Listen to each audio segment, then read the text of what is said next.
Қолlar жуылады һәм кептіріледі. Керекli үскенелер таярланады. Науқасқа көлікпен мақсат түсіндіріледі. Көлікпе хақында журналға жазып қойылады.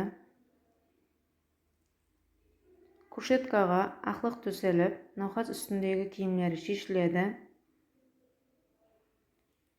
Һәм қолымызға арнаулы өсімлік майы жағылып, массаж тәсілеп, сипалау ұсылы менен басланады. Бұл 10 рет қайталанады.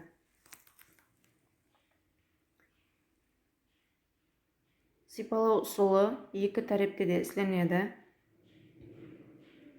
Сипалау ұсылы болғаннан кейін бармақларды бүгу арқылы сипалау ұсылы өткізіледі. Бүгу ұсылынан соң және сипалау ұсылы қайталанады.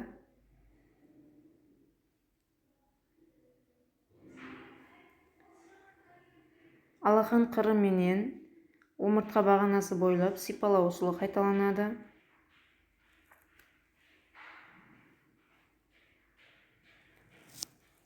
Бармақларды бүгу арқылы уқалау ұсылы қайталанады.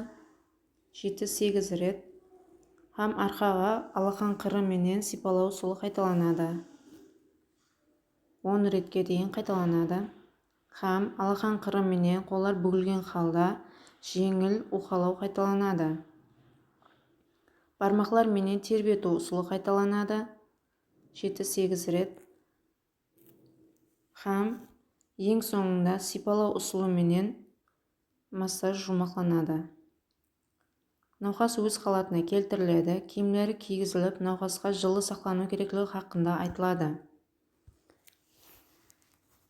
Қолданылған үскенелер сеансландырады.